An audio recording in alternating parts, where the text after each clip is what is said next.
Now before I introduce, listen up, this is really important. You might be thinking it's impossible to get leads, but I beg to differ. Our speaker today got us a lead. And he's going to tell us how he did it. It's so easy. It's so easy. So I don't want to hear the word you can't get leads, because you can. All right. Our presenter is a resident of San Clemente, where he lives with his wife, Ruth. They relocated here from Toronto, Ontario, Canada, early in 2012. Marshall Norcott has been a member of Toastmasters for over 6 years and has achieved the DTM designation. He is a member of South Orange County Toastmasters, a President's Distinguished Club in Dana Point, a club that he sponsored in 2014. For the 2014-2015 Toastmaster year, Marshall served as Division G Governor, a President's Distinguished Division, and that's in Founders District. He was blessed with an amazing team of people. You're all amazing, okay? But he had an amazing team of people in Division G. Together they set an exemplary pace and chartered 9 clubs. Woo. You can do this, guys. You can do this. Which many claim is a North American record for a division. At the award ceremony in August, he was recognized as Division Governor of the Year in Founders District. Marshall has worked in corporate sales for most of his adult life. In 2001, he founded a sales, communication, leadership, and customer service training business. He is the president of the Sales Advantage, based in Irvine. Marshall is enthusiastically committed to helping people grow personally and professionally, both in his career and his volunteer efforts. In the next 2 hours, Marshall will share some of his secrets for working new club leads and chartering clubs. Let's welcome Division G Governor of the Year, Marshall Norcott.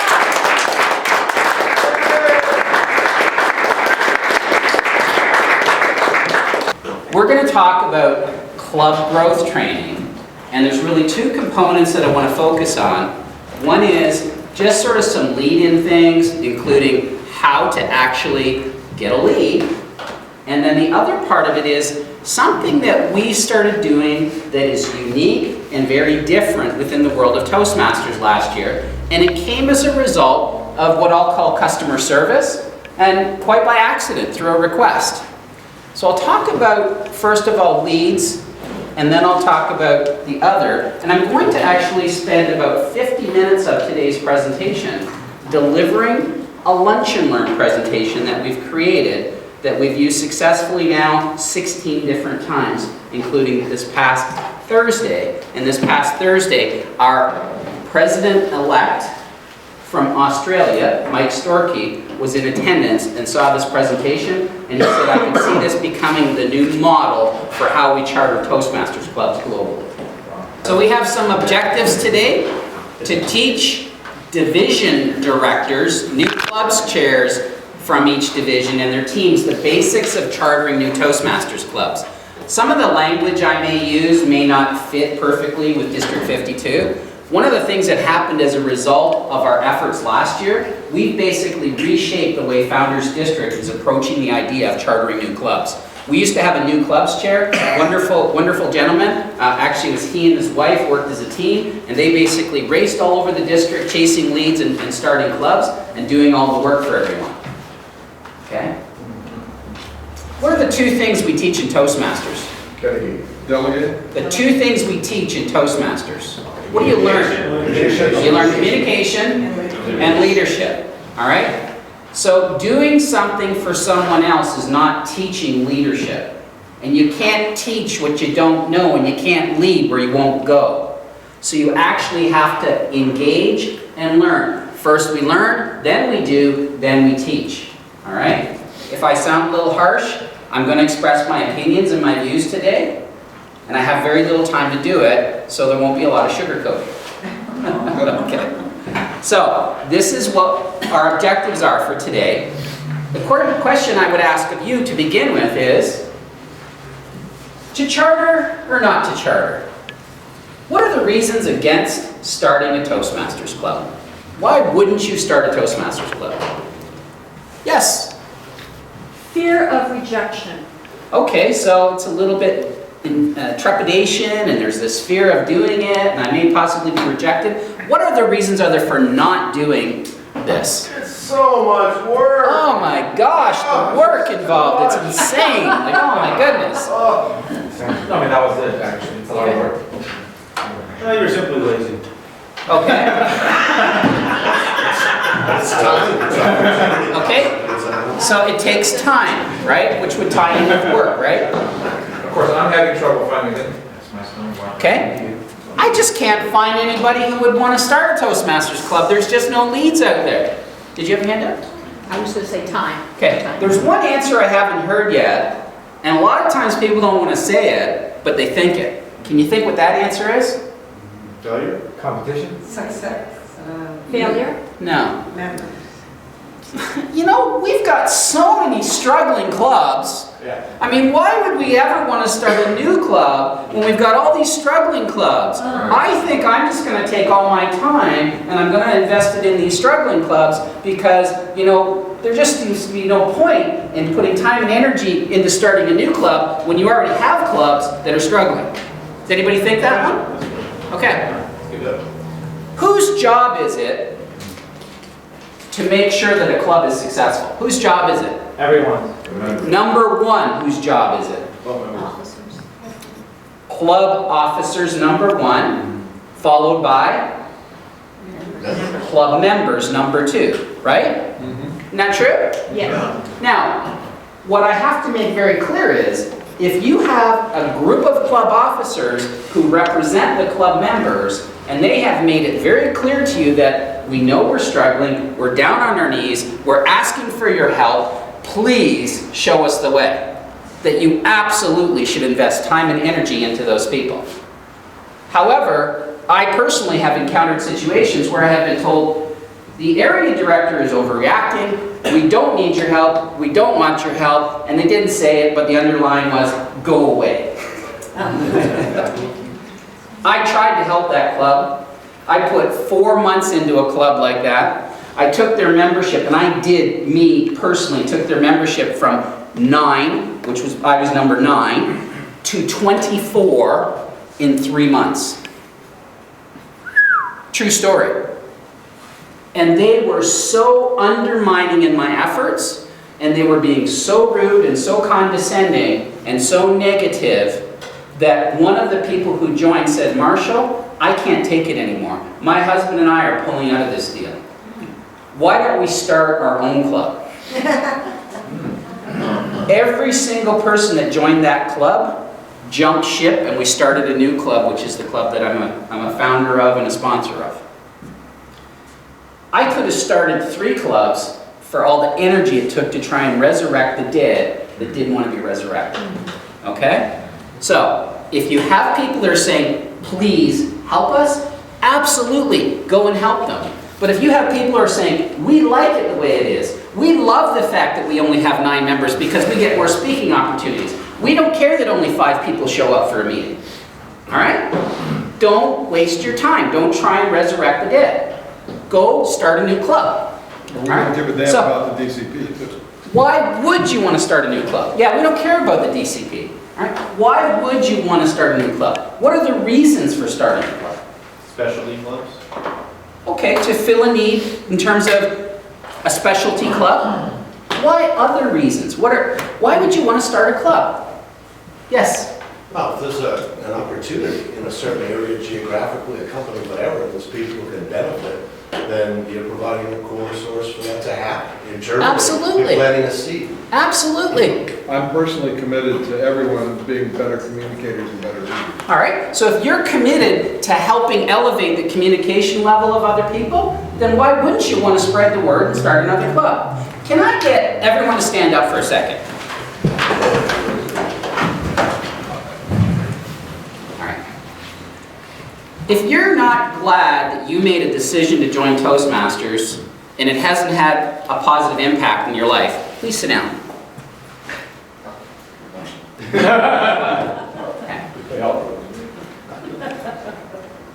Who here belongs to a relatively new club? And it was your first club. It's a newer club, and it was your first club. All right, who belongs to a club that's been around less than 10 years now? And that was your first club? No. Okay, I got one hand. What's the name of the club? Imagination NBC? Imagination NBC, and that was your first club? Yes. All right. Somebody at some point in time, do you know how long ago, started that club? 2009. 2009. Someone unselfishly identified that there was a need and an opportunity within that particular, is that a community club or a company? It's a company, but it's an open club now. But somebody recognized that there was a need, and they unselfishly put time and effort into starting that club. How long had that club been in existence before you became a member? 3 years. 4 years. Do you think you still would be a member if you didn't learn about that club or get involved in that club? Repeat that again? Was that your first introduction to Toastmasters? Yes. Right. So is it possible you might not be standing here today if it wasn't for someone else planting a seed there? Probably, yeah. Okay. Has it made a difference in your life? Oh, yes. Do you think there's other people within that club that it's made a difference for? Definitely. Yeah, probably. Thank God somebody said, I'm going to be unselfish and I'm going to go and invest some time in a group of people and I'm going to start a club. Right? Do you know that 90 plus years ago, one man decided to do that for a small group of people in a small community in Santa Ana, California? And here we are many, many years later, and it's touched hundreds and thousands and millions of lives. Right? I did a presentation on Thursday and I said, you know, one of the things that excites me about doing this is I don't care about the fact that there was a lot of accolades. What I care about is I care that it takes at least 20 people to start a club. And we started 9 of them last year. And we know that you don't get 20. Sometimes you get 30 and 35 when you start it. A minimum of 180 seeds were planted last year. A minimum of 180 lives were touched. And I've even had people say, well, you know, I've heard some of the negative. Well, yeah, he started 9 clubs, but how many of those will be around, you know, a year or two from now? Oh, brother, flush that, would you? Please? Okay? Thanks for standing up. Have a seat. Any other reasons? Why would you want to start a club? Yes? In my area, there's probably, I'm in downtown Los Angeles, and within 1 block of me, there's probably 6, 7 clubs.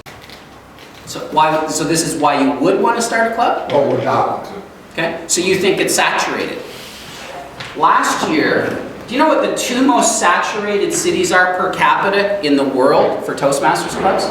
2 most saturated cities. No. Per capita, the 2 cities that have the highest number of Toastmasters clubs are Pasadena and Irvine. Wow.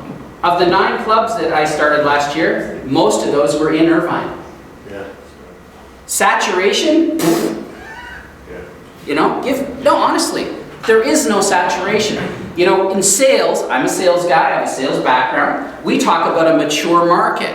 Well, where do you think the most mature market in the face of the earth would be?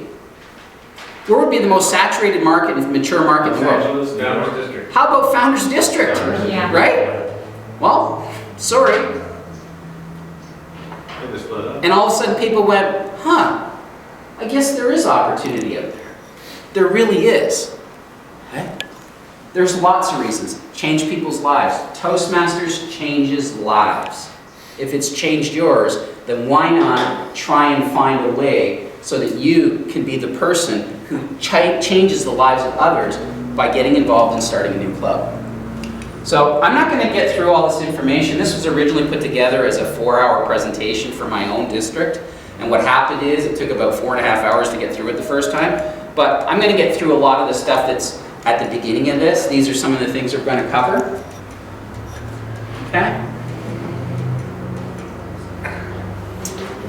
Here's the mission of the district.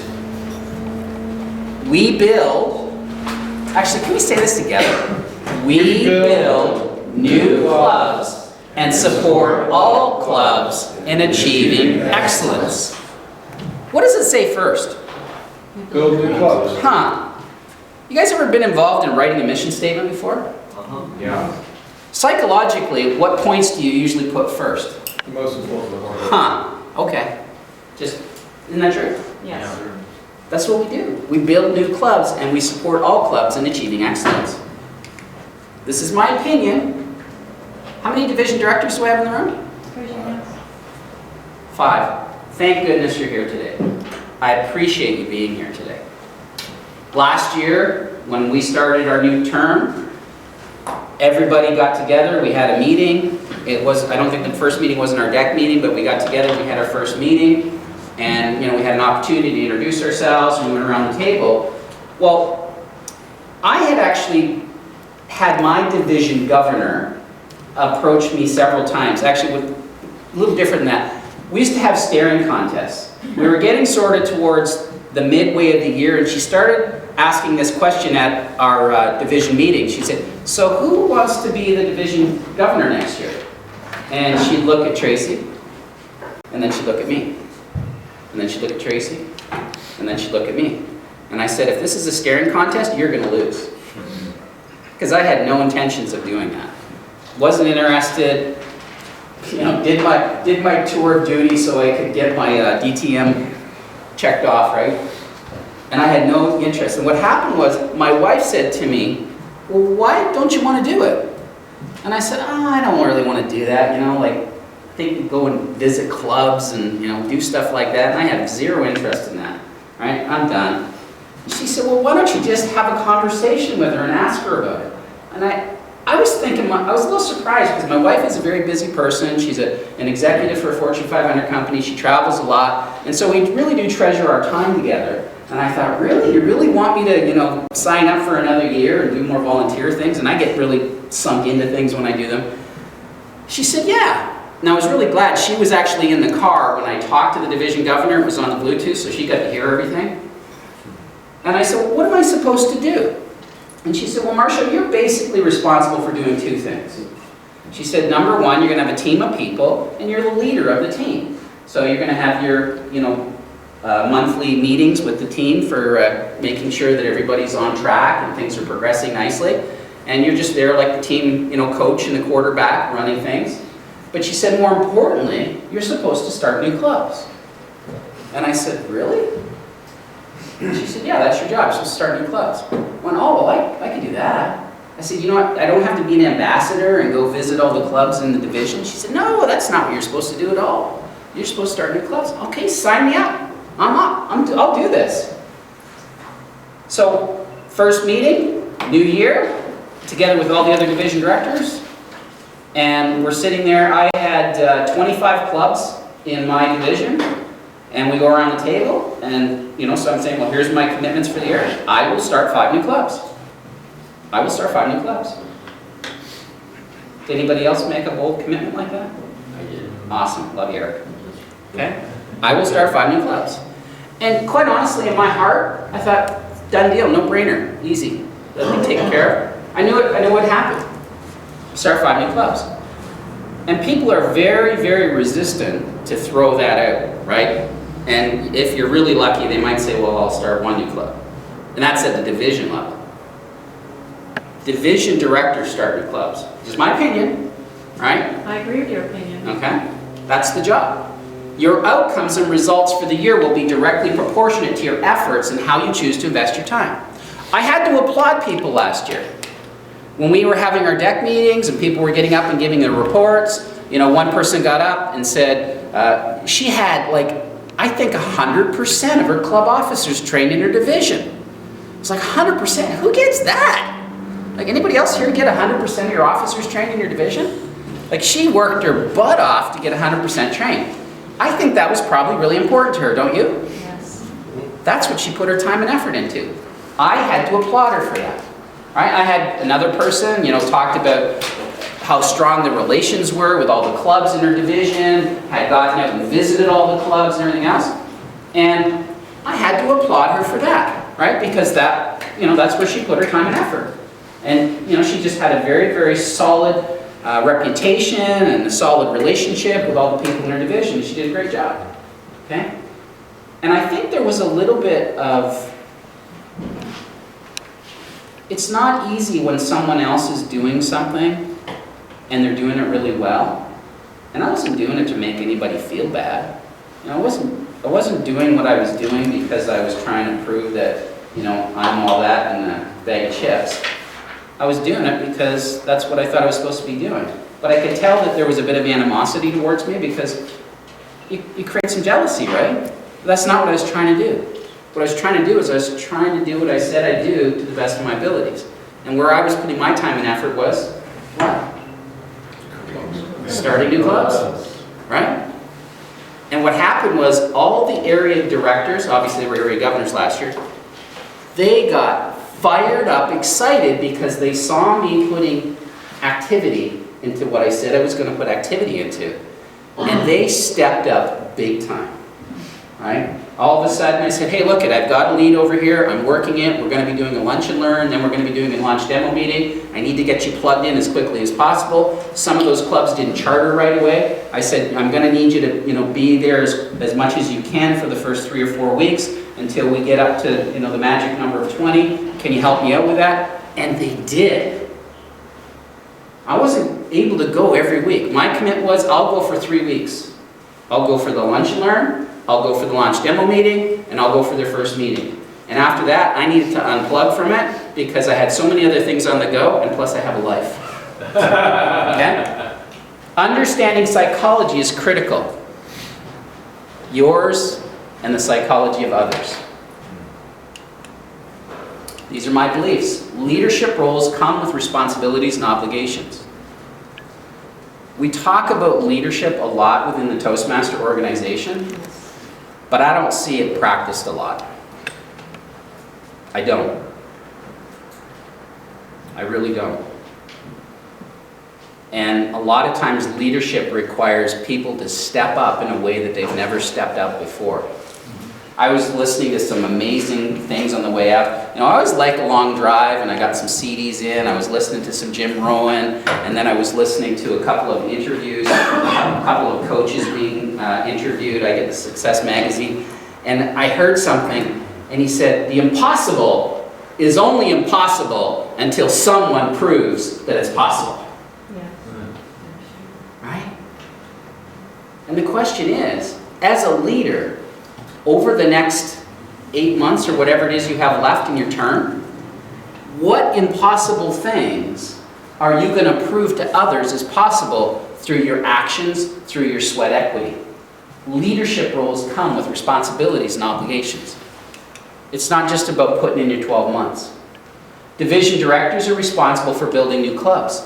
Area directors, let me pick on you for a minute. Where's our area directors? We need leads. See, as a division director, my job was to set my area directors up for success. How do they become a President's Distinguished Area? How do they become a President's Distinguished Area? They have to for sure have a net growth of 1 club. They have to for sure have a net growth of 1 club. And you know what my theory was? I had a couple of areas that had struggling clubs that didn't want to participate in the program and didn't want to step up and wouldn't accept any help. And my theory was, all right, I'll replace them with 2 clubs. Just to make sure that my area directors are set up for success. All right? You got to help them, but they have to help you. Area directors should commit to chartering a minimum of 1 new club under the guidance, direction, and support of the division director. Okay? Want to be a leader? Act like a leader. There's an abundance of opportunity. There is so much flipping opportunity out there. After I did this the first time, I thought, you know what, I don't think people buy the fact that there's so much opportunity out there. I don't think they get it. So I literally, for 3 hours, sat down and did up a little Excel spreadsheet. I went through every single community in Founders District, and then went through and found out how many clubs every one of those communities had. We have 2 communities within Founders District that have a population of 100,000 that have no Toastmasters clubs. We have like 5 or 6 that have a population of around 50,000 that have no Toastmasters clubs. But it's saturated. And then I did the math. The population base, because I literally went through every one of those communities and found out the population base, 5 million people, and we have 4,500 and some members in Founders District. That is less than 1/10 of a percent of the population within that area. But we're saturated. Okay? Leads should be generated and relentlessly pursued. How do you get a lead? Well, a lead starts with a conversation. Starts with a conversation. You guys have conversations with people? Yes. Do you have conversations? Do you talk to people? Do you have conversations with people? Yes. So, I don't know if it was because I was wearing a nice suit or, I was here on a Saturday morning or, what exactly happened. Maybe it was my magnetic personality. I was standing downstairs and this lady came in and she said, do you mind if I ask what you're here for? Because as people come in, I'd just like to know, because she's in the room downstairs as you enter. I just want to make sure that I can steer them up towards you. I guess sometimes what happens, maybe people pop their head in and say, I'm looking for the Toastmaster meeting. And I said, well, I'm here for a Toastmaster event. And she said, well, what's that? And I said, that's a great question. That's like putting the hook down in front of somebody with bait on it. That's a great question. I'm trying not to get too excited when people ask you that. Right? I said, Toastmasters is an organization that's been around a little longer than 90 years. And we primarily focus on 2 things. We help people with their communication and their leadership skills. So if people want to become better communicators, better presenters, or some people might even use the word public speakers, we help with that, and we help them with their leadership skills. And she said, you know what? I'd like to talk to you about that. Guess what we call that? We call that a lead. And even better, she dug into her purse and she said, here's my card. That's a lead. I was here for 10 minutes. I got a lead. I think I'll work it. So I took the ladies down to Kathleen and Janet downstairs, introduced her. You talked to her for a few minutes, didn't you? All right. Work the lead. Do all leads turn into clubs? No. No. So you have to have lots of leads, right? How many quality leads do you need to charter a club? One quality lead. Don't know if this is the one, but if you have a handful of them, chances are you'll get enough. If every area director could just get one quality lead, right? And it has to have name and contact information, should have been some sort of qualifying conversation, they should give that lead to someone if they're uncomfortable handling it. Who's the leader they should give that to? Division director, right? And if they're uncomfortable and they need help, then they can go upstream, right? Take ownership and transfer ownership to the club as soon as possible. I did not want to be married to the club long term. Couldn't afford it, couldn't afford the time. So my goal, and I told people right from the beginning, I will be here for this, this, and this. And then I will be transitioning you to, and I told them where I'd be transitioning you to. So they didn't expect me to be around forever, right? Some people think, okay, you know what, I started the club, now I'll become a member of the club, and I'll get, submerged into the culture of the club and everything else. You can't start enough clubs if you do that, because you don't have enough time, all right? Take ownership, then transfer ownership. I'm looking for my leader. I'm looking for a flag waver. I'm looking for somebody who leans in further, somebody who's excited, and that's my person. So what's the success formula? You've got 12 months to achieve your goal. I just use for round numbers, let's say you want to start 6 clubs. Who has 6 areas in their division? They all have 5. Okay. So you only have to start 5, right? Benchmarked as follows. How many people here have got one at least before August? August 31st. Anybody? All right. August, then September and October. Who's got at least one before the end of October? Okay, so you're on track. All right. Benchmarking. First club chartered, second active lead should be engaged by now. You know, and you should be actually a little even further ahead than that. I didn't change that from the original presentation. Use accountability to your advantage. You know, one thing leaders know is that they have to put some pressure on themselves. See, are you going to get fired if you don't do this? No. No. No, we'll let you hang around. We'll let you hang around till the 30th of June. Okay? Sorry. I said you should. You know, it's the toughest thing. The greatest testament to a person's leadership abilities is how successful they can be in a volunteer organization. Right? Because there's nothing you can hold over people's heads. Right? You can fire people. You know, if people just flat out aren't doing the basics of what you need them to do to support their clubs, you can fire them. I didn't have to do it last year, but my successor had to do it this year. And she was on the phone with me a number of times, and I just went, ditch him. He hasn't even gotten out to visit the clubs yet. Like, ditch him. And she did it last week of August because she had a replacement line, and we wanted to make sure that that replacement could get credit for serving, because after September 1st, they can't get credit. Okay? Use accountability to your advantage. Everything that you folks have ever achieved in your life, you were accountable to something or someone. Weren't you? Okay? And so there was some pressure. Well, my accountability started at the very first meeting when I said, what? I publicly said to the rest of the group, what did I say? I'm going to start 5 new clubs.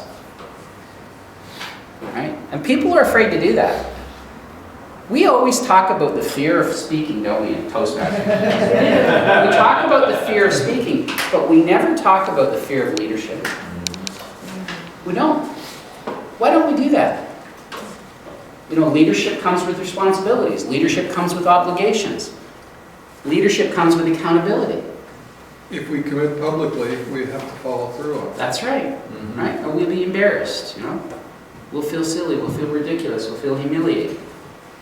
But leadership comes with those things, and those things create some fears. How will you ever become a bigger, bolder, better leader unless you're willing to challenge yourself? And the cool thing is that when you challenge yourself in this environment, the things that you learn from this are transferable skills that will apply in every other area of your life. Failing to plan is planning to fail. Identifying your target market, just going to roll through this real quick. Communities that have over a population of over 10,000, you can go to community centers, libraries, churches, schools, institutions. The place that seems to be the easiest place to start a club because they have a ready-made audience for you is corporations. I asked last year, what is the sweet spot in terms of employee base? And the number I was given was 300. So that's the number I go with. And it's not just getting the club started, it's also making sure that you have enough of a base of employees for long-term success. My successor works at a company that has approximately 200 employees, and when she chartered her club a couple of years ago, they had 53 members. Now they struggle to get to 20. That initial wave of excitement, once it subsides, you've got to make sure that you've got enough of a base of people so that you can continually replenish with new people coming on board. So 300 tends to work. So what is a lead? I got into this a little bit early. We start in sales by teaching people a lot of lingo. So this is a little bit of sales lingo or sales jargon.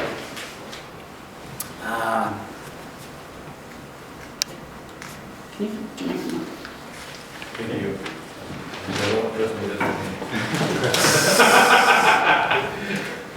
What's your name again? Michael. Hey, Michael. Okay. So, Michael, do you work for a company?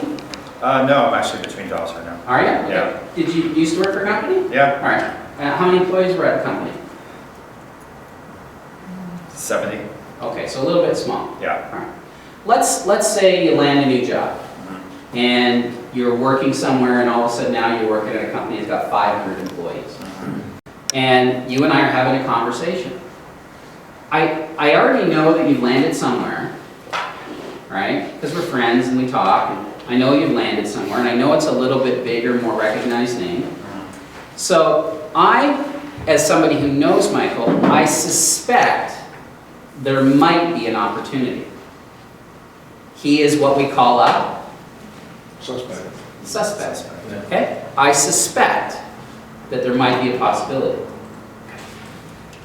So what happens is, I have his name, I have his contact information, I might physically see him, or I might talk to him on the phone or whatever. I think that it might represent an opportunity. And so what I do is I reach out to him. Hey, congratulations, I understand you've landed somewhere, noticed it on your LinkedIn profile, way to go. Very excited for you. As you know, I'm very involved in the Toastmaster organization. We talked about it a little bit. I know you've expressed to me that you're not really interested in becoming a member. However, I'm familiar with the company name. Just off the top of your head, any idea how many people approximately work there? I'm going to say anywhere from about 325, 350 maybe. Okay, cool. Well, in getting involved in that company, what's your line of work, by the way? What's your Marketing, business Marketing. development. Excellent. Okay. In getting involved in that company, do you kind of get the impression that they're big on employee development? Yeah, I would say so. They have a pretty active human resources department that wants to get employees to find different ways to improve themselves and their capabilities. Okay. So I would say that's an accurate statement. Fantastic. Were you working directly with somebody in HR when you were brought on board? Well, when I was boarded as a new employee or going through the interviewing Yeah. process, sure, definitely. And did they seem like a go-getter, kind of an achieving type person, highly engaged and that sort of thing? I would say so. They want the employees that they're boarding to be successful in their new roles, and they're also very responsive in their efforts. During the process of me being hired, they were very active, and I think they want people to be successful. And that's definitely that type of climate at this company. Perfect. And then you have a manager as well? Yes, I do. And what's your manager like as far as, supporting you and, making sure that you get, immersed into the culture and train and all that kind of stuff? Absolutely. They don't want to hire somebody and not have them be successful in their role, and definitely they're hiring people that they think fall in line with how they are themselves as employees, so they're looking for a certain type of quality. Perfect. Well, you know me pretty well, and you know that I'm very low-key in the way that I approach people. Would you be comfortable providing me with some contact information for your manager and the person in HR that you mentioned? Sure. I don't see any harm in doing that. I'm sure they'd be happy to speak with you. Awesome, yeah. Basically what I want to do is I just want to reach out, find out if there might be an opportunity to talk to them, and if there is, great, and if there's not, well, that's fine too. Sure. And ultimately my goal is to see if we might be able to talk about a Toastmasters club, a corporate Toastmasters club within the organization. Sure, no, that sounds great. I might give them the heads up that you're going to be reaching out, but I don't see any harm in providing their contact information. Fantastic. Appreciate it, Michael. Thanks so much. So he started as a what? Suspect. And he became a what? Qualified. He became a qualified lead. How did he become a qualified lead? Thanks a lot, Michael. How did he become a qualified lead? By providing you the information you need to know. Okay. And what do I still need from him? His contact info. Okay. Because we don't know if they're qualified yet, right? Yeah. Okay. So we still have another hurdle to overcome.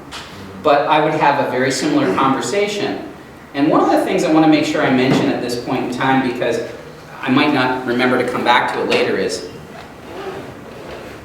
here have some tools, like work tools? Who has work tools? In your work tools, do you guys have drills? Sure. Why did you buy drills? To drill holes. Oh, you bought a drill to drill a hole. So you didn't buy a drill because you wanted to drill. Right. You bought a drill because you wanted a hole. Is that kind of what happened? Interesting. You know, people aren't interested in Toastmasters. People are not interested in Toastmasters. What are they interested in? Leadership. Communication. Personal confidence, Yeah. feeling better about myself, being able to get up in front of a group of people and not feel like a flaming idiot. Right? Job opportunity, right? Being able to, go and present myself properly in front of other individuals, right? We didn't want Toastmasters, did we? We wanted the result that Toastmasters delivers. Correct. So if you're going to have a conversation with somebody, should it be Toastmasters, Toastmasters, Toastmasters, Toastmasters? No. What should it be focused on? What their goals are. Results. The results, right? Oh, you want a hole. I can help you with that. We have a product here, it's called a drill. So here's some sources for leads. Let's roll down through this quickly as well. Leads from Toastmasters International. What happens is, Toastmasters International gets phone calls. And those phone calls, they get information from the people, they provide them with some information, and then that information gets forwarded to The club growth director. the club growth director. All right? And also the prospective club list. I have a great story for you. Y'all know what the prospective club list is? No. What happens is, there's an application.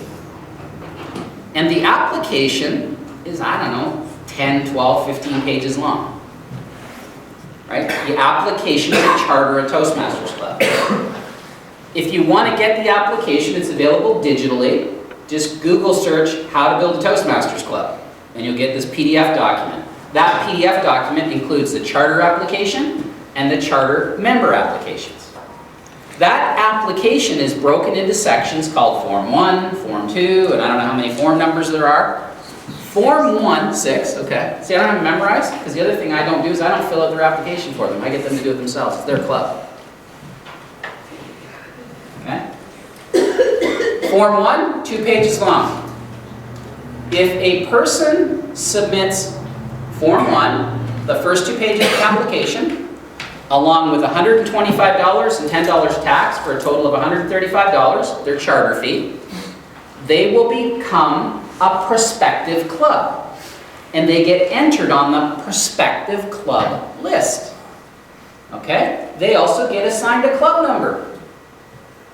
So last year, I became the division governor.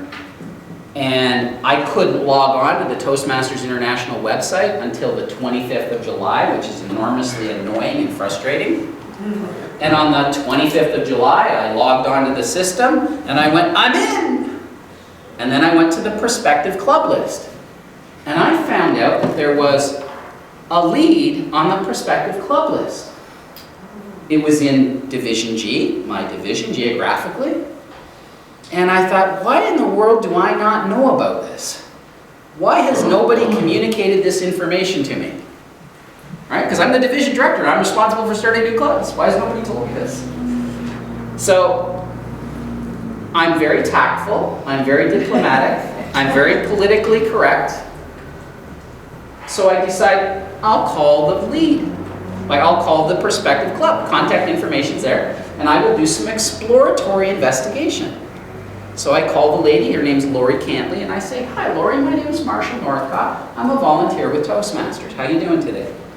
Would you have a few moments to speak with me? She does, and I said, I happen to notice that you, and she did this in the month of June. I happen to notice that last month you submitted an application and you are now on the prospective club list at Toastmasters International. I see that you're working towards starting a Toastmasters club. She said, yes, I am. And my first goal was, I wanted to make sure I wasn't stepping on anyone else's toes. So I said, is anybody assisting you with that? And she said, no, they're not. And I said, are you currently a Toastmaster member? And she said, no, I'm not, but I was a few years ago.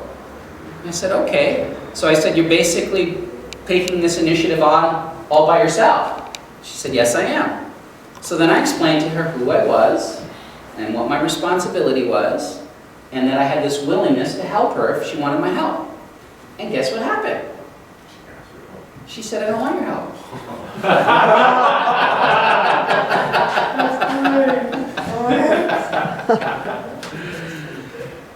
Do you remember a few moments ago I said you have to relentlessly pursue leads? Yeah.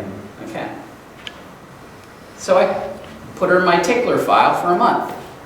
And I call her back in a month. Actually, probably first went and checked. Yeah, we're still on prospective club list.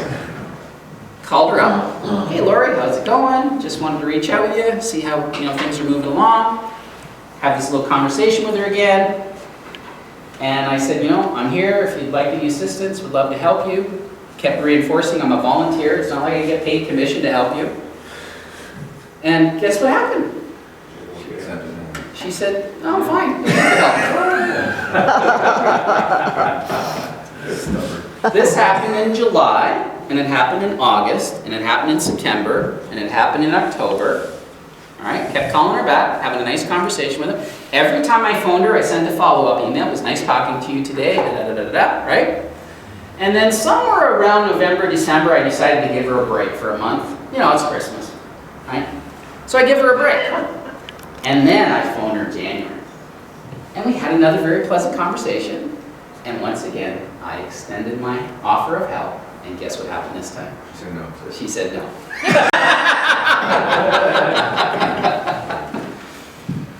Called her in February. Now we're getting into the home stretch, right? You're coming into sort of the last quarter of the year. Yeah. Called her in February. She turned me down again. Called her in March. And she turned me down again. Then I sent her an email. And in my email, I specifically said, I do not understand your reluctance to accept my help. She phoned me back and said, when would you like to come? Really? Yeah. Went and saw her. She had 4 of her club officers there, right? I went there with I had a new clubs chair, so I went there with my new clubs chair. They were meeting bi-weekly, so we agreed to come there 5 weeks from that day, and we're going to do an open house. It's the Girl Scouts of Orange County. They had 16 applications, and they had decided to open it up, and I can't remember what they called them, but like leaders, people who are qualified leaders, so they're volunteers. They decided to open it up to them as well, so they could get some more people, and they have 10,000 of them in Orange County. So I think they could probably get another. Well, what happened was, 2 weeks after that meeting, she phoned me and she said, we got our 4. And what happened was, I put some fire under her rear end, right? And I had all along been saying to her things like, I'm concerned because your people are doing speeches and you're not officially a Toastmasters club, therefore they're not going to get credit for all their efforts. And then I also learned that, and I told her this as well, you're on the prospective club list, but you will only stay on there for a certain amount of time, and apparently that's 1 year. And I hate to see you lose your investment. Okay? And even with that, she was still turning me down, by the way.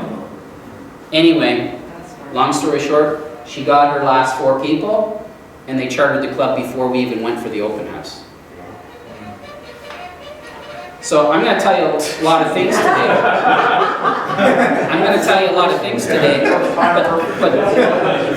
But there's something right there that was like totally unique. And the only reason that happened was persistence. Persistence. There was, we had some good fortune last year. There was a lot more leads came in from Toastmasters last year. I pretty much know for a fact that with or without me, I think it was probably a no-brainer that 5 clubs would have got chartered. But it was the other 4, right? Those are the ones that took the extra phone call, the little extra nudging, the little extra persistence, okay? So, prospective club list will generate leads for you. Self-generated leads, your own, I've already talked about that, from the area directors. How do you get those? You have conversations with people. If any of you ever been or know somebody who's ever been into insurance sales, financial planning, network marketing, you know anybody who's ever done any of those things? Yes. When anybody gets into those types of fields, one of the first things they focus on is what's called your sphere of influence. Every single person in this room has a relationship with somewhere between 50 and 250 people. There's people that you, that you can call and have a conversation with. Maybe you haven't even talked to them for a little while, but there's people you know. And those are the people you focus on. Well, you have a sphere of influence. And I guarantee you that probably every one of you or your spouse knows someone who works at a company that has over 300 employees that doesn't have a Toastmasters club that would be a qualified lead. So the only thing standing between you and chartering a club there is a conversation. And then you can get leads from other district leaders as well. I got this wonderful email, chartered a club at US Bank last year. You saw the email? Yes. I think I sent it to all of you actually. And you know, I had no clue that they had other clubs. So we started this club at US Bank in Irvine. And the gentleman who was the flag waver there that really, got the ball rolling, he was recognized as the US Bank Toastmaster of the Year last year. Wow. And he sent this email, and it said there's 24 Toastmasters clubs within US Bank now. So I forwarded it. I know I forwarded it to you, right? Yes. And I said, you guys want to start looking for some US Bank locations that have, 300 plus people, right? Yeah. I'm sure if we have them in Irvine, you probably got one up here, at least, okay? And here's a testimony, the testimony, and then on top of it, they already have 24 clubs. It's like, oh, you wonder if this is working? You wonder if this is a good idea? Well, 24 other locations kind of think it's working and it's a good idea. Duh.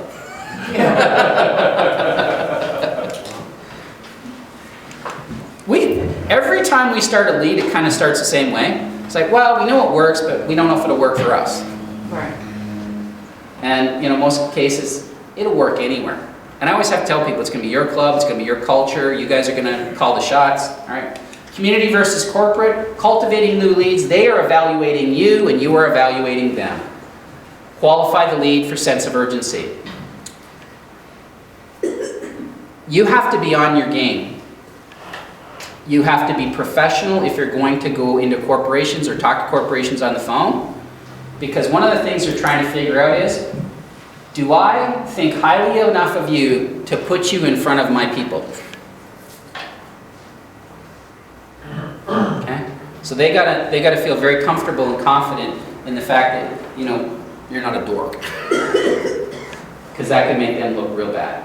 They need to know that. They need to sense that. Arrange a time to talk, ask questions, listen, follow. I'll tell you what I'm going to do.